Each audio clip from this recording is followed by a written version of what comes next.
നമസ്കാരം. സന്ധ്യാദീപത്തിലേക്ക് എല്ലാ സജ്ജനങ്ങൾക്കും സ്വാഗതം.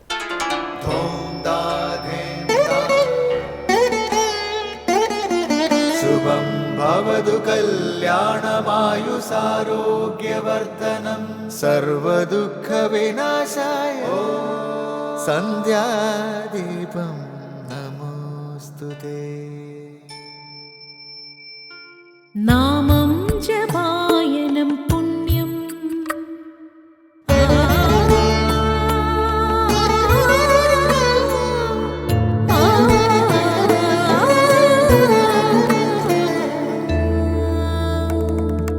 നാമം ജപായനം പുണ്യം നിരുപമദീപാങ്കുരം പോലെ സ്വരശ്രുതിലയവരമതുലം ദീവാങ്കണം മോക്ഷസംഗീതസാരം നീളും വഴിത്താരയിൽ ജീവതാരം മന്ത്രാലാപം മായാവിൻ നിൻ പ്രസാദം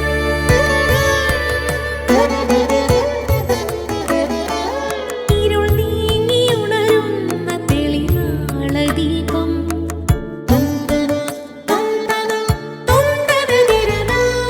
ഇരുൾ നീങ്ങിയുണരുന്ന തെളിനാളദീപം പ്രണവാമൃതം ചൊരിയുന്ന ദീപം ദീപം ദീപം ദീപം ദീപം സന്ധ്യാദീപം.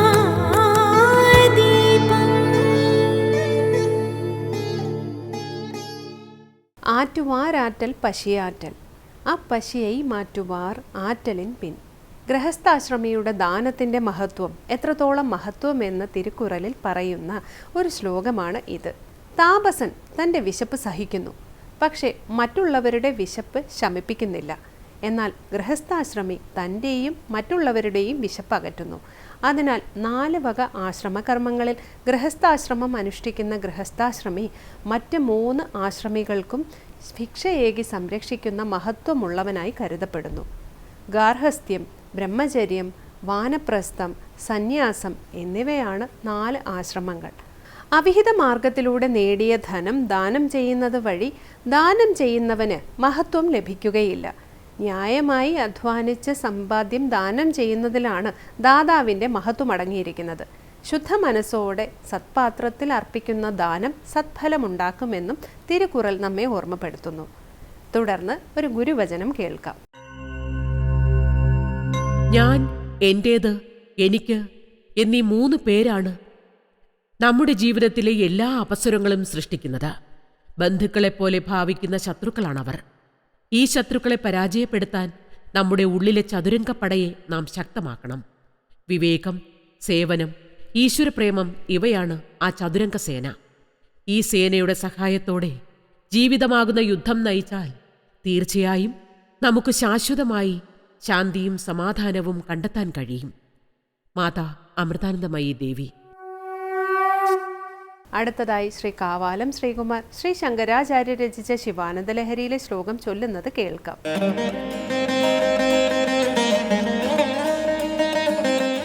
ആനന്ദാശ്രുഭിരാതനോതി പുളകം നൈർമല്യതശ്ചാദനം വാചാ ശംഖമുഖേ സ്ഥിതൈശ്ച ജഠരാപൂർത്തിം ചരിത്രാമൃതൈഃ രുദ്രാക്ഷൈർഭസിതേന ദേവവപുഷു രക്ഷാംഭവത് ഭാവനാപര്യംഗേ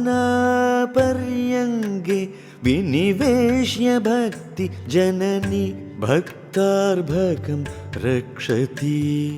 ആനന്ദാശ്രുഭിരാതനോതി പുളകം നൈർമല്യതശ്ചാദനം വാചാ ശംഖമുഖേ സ്ഥിതൈശ്ച ജഠരാപൂർത്തിം ചരിത്രാമൃതൈഃ രുദ്രാക്ഷൈർഭസിതേന ദേവവപുഷു രക്ഷാംഭവത് ഭാവനാപര്യംഗേ വിനിവേശ്യ ഭക്തി ജനനി ഭക്താർഭകം രക്ഷതി. സന്ധ്യാദീപം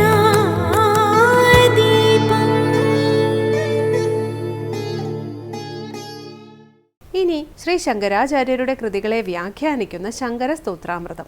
ഭഗവാനെക്കുറിച്ചുള്ള വിചാരമാകുന്ന കട്ടിലിൽ ബാലനായ ഭക്തനെ ഭക്തിയാകുന്ന അമ്മ കിടത്തുന്നു. ഭക്തി പരവശത്താൽ അമ്മയിൽ നിന്നൊഴുകുന്ന ആനന്ദ കണ്ണീർ കൊണ്ട് ബാലനായ ഭക്തൻ ആനന്ദ പുളകിതനാകുന്നു. നിർമ്മല ഭാവമെന്ന പുതപ്പുകൊണ്ട് കുഞ്ഞിനെ ഭക്തിയാകുന്ന അമ്മ പുതപ്പിക്കുന്നു. ഭക്തി ഭക്തനെ പൂർണ്ണമായും രക്ഷിക്കുന്നു എന്ന് വെളിവാക്കുന്ന ശിവാനന്ദലഹരിയിലെ 62-ാം ശ്ലോകം ശങ്കര സ്തോത്രാമൃതത്തിൽ സ്വാമി ചിദാനന്ദപുരി വ്യാഖ്യാനിക്കുന്നത് ഇനി കേൾക്കാം.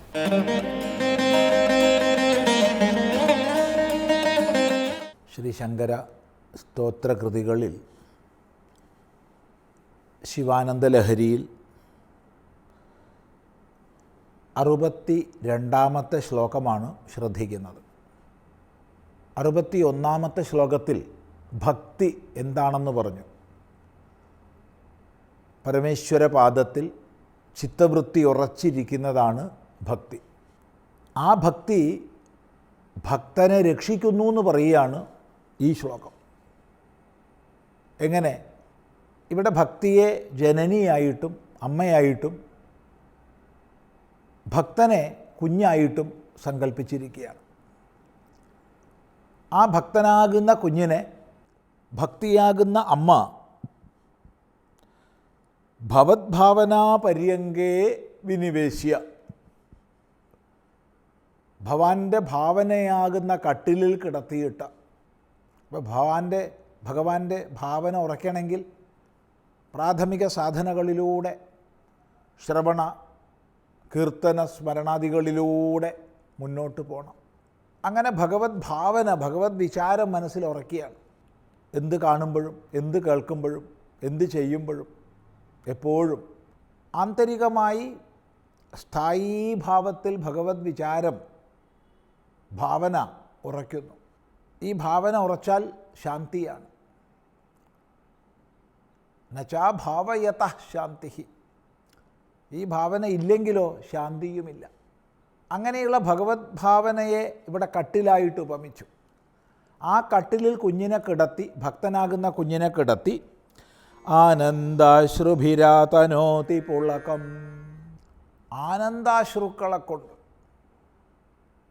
ഭക്തിഭാവത്താൽ ആവേശിക്കപ്പെട്ട് ആനന്ദ കണ്ണീര് ധാരയായിട്ട് ഒഴുകുകയാണ് ഭക്തി മാതാവിൽ നിന്ന്. അപ്പോൾ ഭക്തിയാകുന്ന മാതാവിൽ നിന്ന് ആനന്ദ കണ്ണീരൊഴുകുന്നു. ആ കണ്ണീര് തട്ടി കുഞ്ഞിൻ്റെ ശരീരം മുഴുവൻ രോമാഞ്ചത്താൽ ആവൃതമാകുന്നു, പുളകം. അപ്പോൾ ഭഗവാന്റെ ഭാവനയാകുന്ന കട്ടിലിൽ കിടത്തി ആനന്ദാശ്രുക്കളെ കൊണ്ട് കുഞ്ഞിനെ ആനന്ദിപ്പിച്ച്, ആ ആനന്ദത്തിൻ്റെ ഫലമായിട്ട് കുഞ്ഞിന് രോമാഞ്ചമുണ്ടാവുകയാണ്, പുളകം. നൈർമല്യതച്ഛാദനം. എന്നിട്ട് ആ കുഞ്ഞിനെ പുതപ്പിക്കുന്നു, ഛാദനം ചെയ്യുന്നു. ഛാദനം ചെയ്യുക, പുതപ്പിക്കുക. എന്താണ് പുതപ്പ്? നൈർമല്യത, നിർമ്മലഭാവം. ഭക്തി നമ്മുടെ ഉള്ളിൽ ദൃഢമാകുന്നതോടുകൂടെ നമ്മുടെ മനസ്സ് ശുദ്ധമാകുന്നു, മാലിന്യങ്ങൾ നീങ്ങുന്നു. കുടിലതകൾ, വഞ്ചന, മായാവിത്വം എന്ന് വേണ്ട എന്തെല്ലാം ചിത്തദോഷങ്ങളുണ്ടോ അവ ഒന്നൊന്നായി നീങ്ങി. ആ നിർമ്മല ഭാവം കൊണ്ട് ഛാദനം, പുതപ്പ് തീർത്ത് പുതപ്പിക്കുന്നു കുഞ്ഞിനെ. പിന്നെയോ വാചാ ശംഖമുഖേ സ്ഥിതൈഹി ചരിത്രാമൃതൈഹി ജഠരാപൂർത്തിം. വാക്കിനെ കൊണ്ട്, വാചാ എങ്ങനെയുള്ള വാക്കിനെ കൊണ്ട്? ശംഖമുഖൈഹി, ശംഖമുഖേ സ്ഥിതൈഹി. ശംഖമുഖത്തിൽ, പൂജാസന്ദർഭത്തിൽ ശംഖത്തിൽ ജലം നിറച്ച് നമ്മൾ എല്ലാവിധ അർപ്പണങ്ങളും ചെയ്യുന്നു. ആചമനീയവും എല്ലാം അപ്രകാരം നൽകുന്നു. അപ്പോൾ അതിന് തുല്യമായിട്ട് പറയുകയാണിവിടെ, ആ ശംഖമുഖത്തിലൂടെ, ശംഖമാകുന്ന മുഖത്തിലൂടെ ഭഗവാന് സമർപ്പിക്കുകയാണ്. അല്ലെങ്കിൽ ഭക്തന് സമർപ്പിക്കുകയാണ് ഭഗവാന്റേത്. എന്താണത്? വാചാ ശംഖമുഖേ സ്ഥിതൈഹി ജഠരാപൂർത്തിം ചരിത്രാമൃതൈഹി. ഭഗവത് ചരിത്രങ്ങളാകുന്ന ചരിതങ്ങളാകുന്ന അമൃതങ്ങളെ അങ്ങനെ പറഞ്ഞു കൊടുക്കുകയാണ്, പാടുകയാണ് ഭക്തിയാകുന്ന അമ്മ. അപ്പോൾ ഭഗവത് ചരിതങ്ങളെ പാടി പാടി അല്ലെങ്കിൽ പറഞ്ഞ് ഈ കുഞ്ഞിൻ്റെ വയറ് നിറയ്ക്കുകയാണ്. അപ്പോൾ ഈ ഭഗവത് കഥകളെ പറയുന്നതിനെയാണ് ശംഖമുഖത്തിലൂടെയുള്ള സമർപ്പണമായിട്ട് കൽപ്പിക്കുന്നത്. അങ്ങനെ വാക്കുകളെ കൊണ്ട് ജാഠരാപൂർത്തി, ജഠരം വയറ് പൂർണ്ണമാക്കുന്നു, വയറ് നിറയെ ഭക്ഷിപ്പിക്കുകയാണ്. രുദ്രാക്ഷൈർഭസിതേന വപുഷോ രക്ഷാം. പിന്നെ രുദ്രാക്ഷം കൊണ്ടും ഭസ്മം കൊണ്ടും, ശൈവമായിരിക്കുന്ന ഉപാസനയിൽ പ്രസിദ്ധങ്ങളാണിവയൊക്കെ. അങ്ങനെ രുദ്രാക്ഷം കൊണ്ടും ഭസ്മം കൊണ്ടും വപുഷഃ രക്ഷാം, ഭക്തനാകുന്ന കുഞ്ഞിൻ്റെ ശരീരരക്ഷ ചെയ്യുന്നു. അങ്ങനെ ഭക്തി ഭക്തനെ പൂർണ്ണമായി രക്ഷിക്കുന്നു എന്ന് പറയുകയാണ്. ഈ ഭാഗം നമുക്ക് അടുത്ത പ്രാവശ്യം ഒന്നുകൂടി ശ്രദ്ധിക്കാം.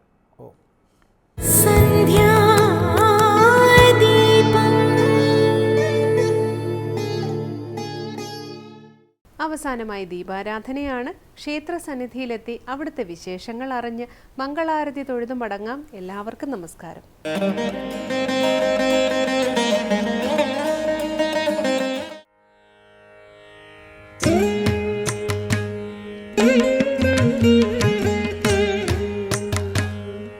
ഇത് വെളിനല്ലൂർ ശ്രീരാമസ്വാമി ക്ഷേത്രം.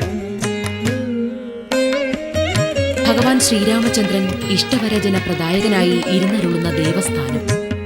കൊല്ലം ജില്ലയിൽ കൊട്ടാരക്കര താലൂക്കിൽ ഉഗ്രംകുന്ന് വാർഡിലാണ് വെളിനല്ലൂർ ശ്രീരാമസ്വാമി ക്ഷേത്രം കുടികൊള്ളുന്നത്. ത്രേതായുഗത്തിൽ ഭഗവാൻ മഹാവിഷ്ണുവിന്റെ അവതാരമായാണ് ശ്രീരാമചന്ദ്രൻ ഭൂജാതനായത്. രാവണൻ മുതലായ രാക്ഷസവീരന്മാരുടെ ദുഷ്ടപ്രവൃത്തികൾ നിമിത്തം അത്യധികം ക്ലേശിച്ച ഭൂമിദേവി ദുഃഖാകുലയായി. തന്നെ ഈ ദുഃഖത്തിൽ നിന്നും രക്ഷിക്കണമെന്ന് ആവശ്യപ്പെട്ട് ഭൂമിദേവി ബ്രഹ്മലോകത്തെത്തി തന്റെ സങ്കടമുണർത്തിച്ചു. ഇപ്രകാരം ഭൂമിദേവിയുടെ ദുഃഖത്തിൽ അലിവു തോന്നിയ ബ്രഹ്മാദിദേവന്മാർ പാൽക്കടലിലെത്തി ഭഗവാൻ മഹാവിഷ്ണുവിനെ കാണുകയും സങ്കടമുണർത്തിക്കുകയും ചെയ്തു. ഭൂമിദേവിയുടെ സങ്കടവും ബ്രഹ്മാദിദേവന്മാരുടെ അഭ്യർത്ഥനയും കൈക്കൊണ്ട ഭഗവാൻ മഹാവിഷ്ണു ഭൂമിയിൽ അനവധി ദുഃഖം മൂലം കേഴുന്ന ദശരഥൻ എന്ന രാജാവിന്റെ മകനായി താൻ അവതരിക്കുമെന്നും അതിനുശേഷം മായാലീലകളാൽ രാക്ഷസകുലത്തെ ഒന്നാകെ കൊന്നെടുക്കുമെന്നും അറിയിച്ചു. ഇപ്രകാരം അയോധ്യാപതിയായ ദശരഥ മഹാരാജാവിന്റെ 4 മക്കളിൽ ഒന്നാമനായി ശ്രീരാമചന്ദ്രൻ ഭൂമിയിൽ അവതരിച്ചു.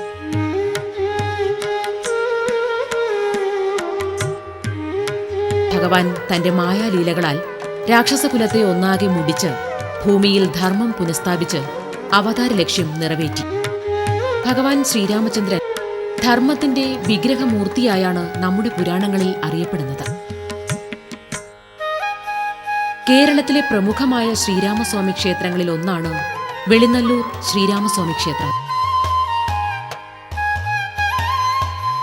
ഇത്തിക്കരയാർ എന്ന പുഴയുടെ തീരത്താണ് ക്ഷേത്രം സ്ഥിതി ചെയ്യുന്നത്. വെളിനല്ലൂരിൽ ശ്രീരാമസ്വാമിയുടെ പ്രതിഷ്ഠ നടത്തുന്നതിന് മുൻപ് ഇണ്ടളയപ്പ ക്ഷേത്രവും ദേവീക്ഷേത്രവുമായിരുന്നത്രേ ഇവിടെ ഉണ്ടായിരുന്നത്.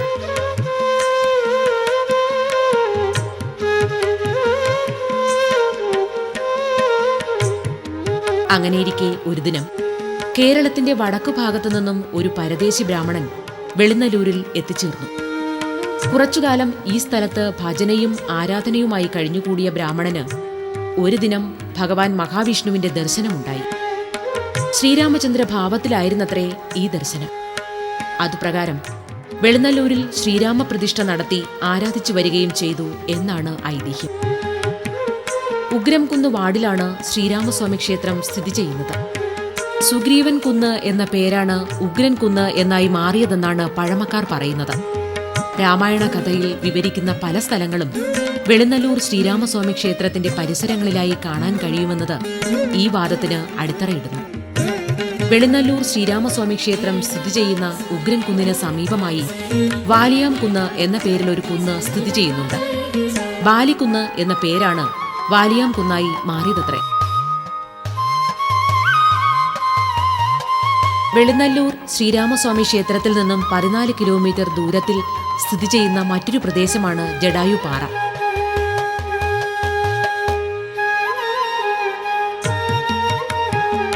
ചടയമംഗലം എന്ന പേരിൽ പ്രസിദ്ധമായ ജടായുമംഗലത്തിലാണ് ജടായുപാറ സ്ഥിതി ചെയ്യുന്നത്. സന്യാസി വേഷത്തിൽ വന്ന രാവണൻ സീതാദേവിയെ അപഹരിച്ചു കൊണ്ടുപോകുമ്പോൾ ശ്രീരാമഭക്തനായ ജടായു രാവണനെ തടയുകയും രാവണന്റെ വാളിനിരയായി വീഴുകയും ചെയ്ത സ്ഥലമാണ് ഇവിടമെന്നാണ് വിശ്വസിക്കപ്പെടുന്നത്.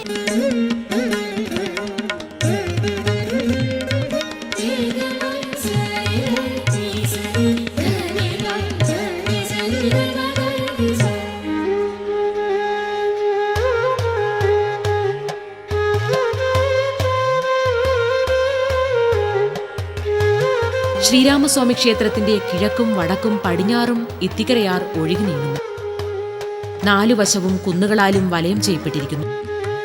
പ്രകൃതി മനോഹാരിത കനിഞ്ഞനുഗ്രഹിച്ച സ്ഥലമാണ് ക്ഷേത്രം കുടികൊള്ളുന്ന ഈ പ്രദേശം.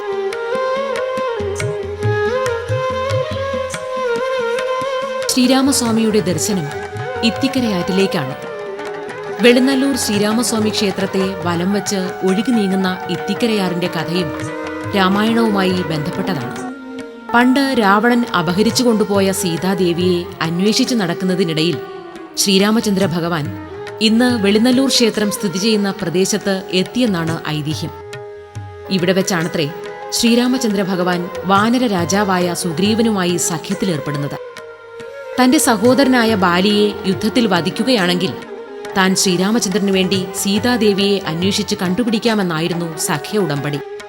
ഇപ്രകാരം സഖ്യം ചെയ്ത ശ്രീരാമചന്ദ്രൻ ബാലിയെ യുദ്ധത്തിന് വിളിച്ചു. എന്നാൽ ബാലി വധിക്കപ്പെടണമെങ്കിൽ വട്ടത്തിൽ നിൽക്കുന്ന 7 വൃക്ഷങ്ങളെ ഒറ്റ അമ്പെയ്ത് ഭേദിക്കണമെന്നുണ്ടായിരുന്നു. ശ്രീരാമൻ അപ്രകാരം വട്ടത്തിൽ നിൽക്കുന്ന 7 വൃക്ഷങ്ങളെ ഒറ്റ അമ്പിനാൽ മുറിച്ചിട്ടു.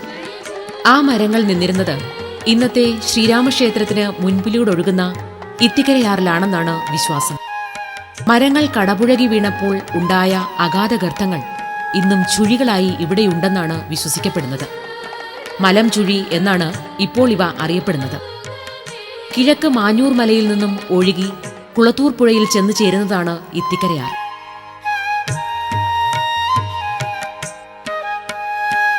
വെളുന്നല്ലൂരിൽ ശ്രീരാമസ്വാമി പ്രതിഷ്ഠ നടക്കുന്നതിന് മുൻപ് ഇവിടെ ആരാധന നടത്തിയിരുന്നത് ഇണ്ടളയപ്പ ക്ഷേത്രവും ദേവീക്ഷേത്രവുമായിരുന്നു. വെളുന്നല്ലൂർ ശ്രീരാമസ്വാമി ക്ഷേത്രവുമായി ബന്ധപ്പെട്ട ആചാരങ്ങളൊക്കെ ഇണ്ടളയപ്പ മൂർത്തിയുമായി ബന്ധപ്പെട്ടതാണ്.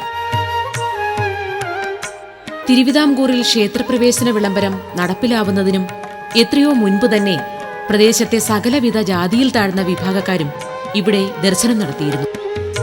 സമൂഹത്തിലെ വ്യത്യസ്ത ജാതിയിൽപ്പെട്ടവരുടെ കൂട്ടായ്മയാണ് വെളുന്നല്ലൂർ ക്ഷേത്രത്തിലെ ചടങ്ങുകളുമായി ബന്ധപ്പെട്ടിരിക്കുന്നത്. വെളുന്നല്ലൂരിലെ ഇണ്ടളയപ്പ ക്ഷേത്രവുമായി ബന്ധപ്പെട്ട ഒരു ചടങ്ങാണ് നായ്വപ്പ് മഹോത്സവം. മീനത്തിലെ കാർത്തികയ്ക്ക് തുടങ്ങി 3 ദിവസം നീണ്ടു നിൽക്കുന്നതാണ് നായ്വപ്പ് മഹോത്സവം. ഇവിടെ നടക്കുന്ന മറ്റൊരു ചടങ്ങാണ് മണൽ വാണിഭം. ഒരു നാടിനു വേണ്ട ഗാർഹിക ഉപകരണങ്ങൾ വാങ്ങി സൂക്ഷിക്കാൻ പ്രദേശത്തെ ജനങ്ങൾക്ക് ലഭിക്കുന്ന അവസരമാണ് മണൽ വാണിഭം.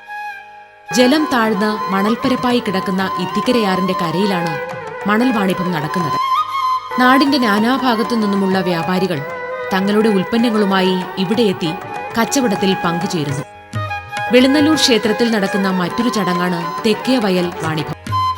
വയൽ വാണിഭം എന്നറിയപ്പെടുന്ന ഇത് കാളച്ചന്തയാണ്. ഏറെ പ്രസിദ്ധി കേട്ടതാണ് ഇവിടുത്തെ കാളച്ചന്ത. ഇവിടെ കാളച്ചന്ത തുടങ്ങാനുണ്ടായ കാരണത്തെപ്പറ്റി ഒരു ഐതിഹ്യമുണ്ട്.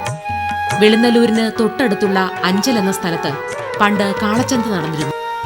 പാണ്ഡ്യനാട്ടിൽ നിന്നായിരുന്നു ഇവിടേക്ക് കാളകൾ എത്തിച്ചേർന്നിരുന്നത്. അക്കൂട്ടത്തിൽപ്പെട്ട ഒരു കാള വെളുന്നല്ലൂരിൽ എത്തിച്ചേർന്നു. മീനമാസത്തിലെ ഭരണി നാളിലായിരുന്നു കാള എത്തിച്ചേർന്നത്. ഈ വിവരം അറിയാതിരുന്ന പാണ്ഡ്യനാട്ടുകാർ തങ്ങളുടെ നാട്ടിൽ തിരിച്ചെത്തുകയും തുടർന്ന് അവർക്ക് ചില വിഷമതകൾ നേരിട്ടപ്പോൾ കാള ഓടിപ്പോയ വിവരം മനസ്സിലാകുകയും അവർ കൂട്ടത്തോടെ കാളകളുമായി ഇവിടെ എത്തിച്ചേരുകയും ചെയ്തു. അങ്ങനെയാണ് തെക്കേ വയൽ വയൽ വാണിഭത്തിന് തുടക്കം.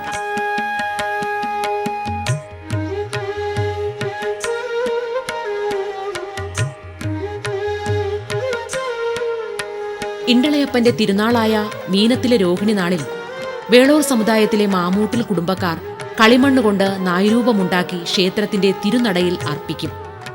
രോഹിണി നാളിന് 10 ദിവസം മുൻപ് ആലുംമൂട് എന്ന സ്ഥലത്ത് പാണൻ ചെണ്ട കൊട്ടി ഉത്സവം അറിയിക്കുന്ന ചടങ്ങുമുണ്ടായിരുന്നു.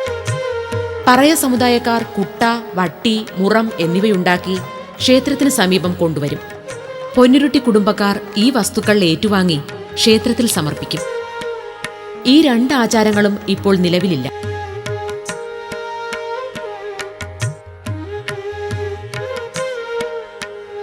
രോഹിണി നാളിൽ ക്ഷേത്രത്തിനു മുന്നിൽ മത്സ്യക്കച്ചവടം നടത്തുന്ന അപൂർവമായൊരു ചടങ്ങ് ഇവിടെയുണ്ട്.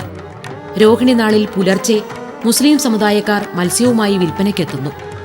പ്രദേശത്തെ ഭക്തജനങ്ങളെല്ലാം ഇവിടെ നിന്നും മത്സ്യം വാങ്ങി പോകുന്നു. ക്ഷേത്ര നടയിലാണ് ഈ വിധം മത്സ്യവിൽപ്പന നടക്കുന്നത്. മീനത്തിലെ ഭരണി നാളിൽ വേടർ സമുദായക്കാർ ഇവിടെ പൊങ്കാലയർപ്പിക്കും. കാർത്തിക നാളിൽ കുറവ സമുദായത്തിൽപ്പെട്ടവർ തലയാട്ടം കളി എന്ന പേരിലുള്ള ഒരു ആചാരം ഇവിടെ നടത്തുന്നു.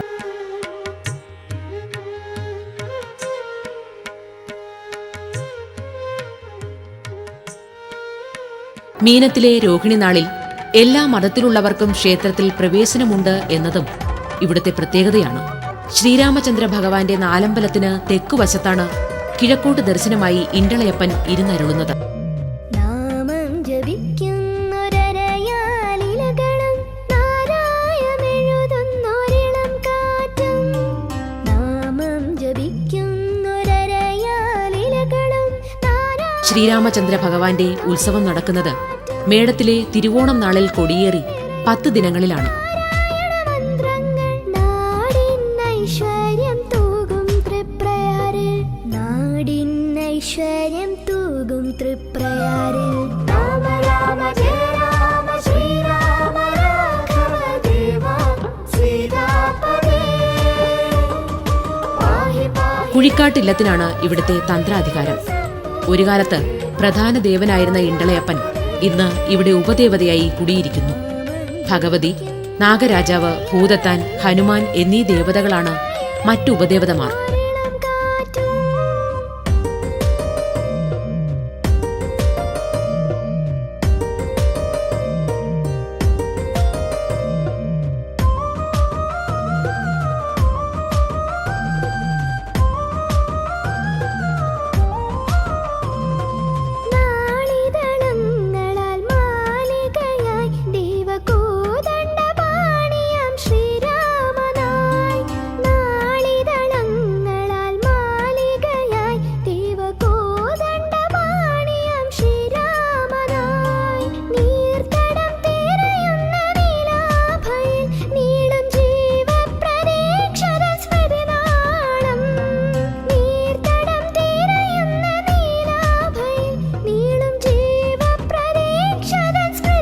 ചതുർബാഹുവായ മഹാവിഷ്ണു വിഗ്രഹമാണ് പൂജാബിംബം.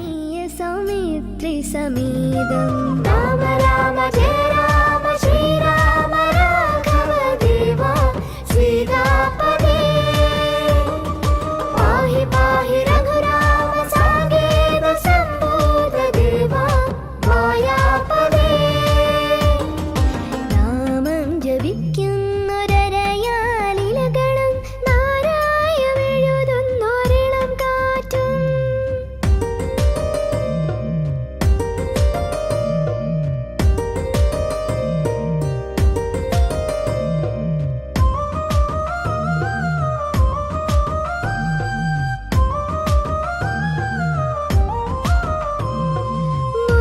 മുജ്ജന്മസുകൃതവും ഞാനറിഞ്ഞു ഇന്നി മീനൂട്ടി മത്സ്യാവതാരമോർക്കേ. മുജ്ജന്മസുകൃതവും ഞാനറിഞ്ഞു ഇന്നി മീനൂട്ടി മത്സ്യാവതാരമോർക്കേ. ഗോശാല കൃഷ്ണനും ശാസ്താവുമൊത്തൊരു യുഗപരിണാമത്തിൻ ബ്രഹ്മസത്വം. ഗോശാല കൃഷ്ണനും ശാസ്താവുമൊത്തൊരു യുഗപരിണാമ. ധർമ്മവിഗ്രഹമൂർത്തിയായ ശ്രീരാമചന്ദ്രൻ പ്രജാപരിപാലനാർത്ഥം ഇരുന്നരുളുന്ന വെളുന്നല്ലൂർ ശ്രീരാമക്ഷേത്ര സന്നിധിയിൽ ഭക്തജനങ്ങൾ തങ്ങളുടെ സർവ്വകാമനകളും ഭഗവത് പാദത്തിൽ സമർപ്പിച്ച് നിർവൃതി നേടുകയാണ്.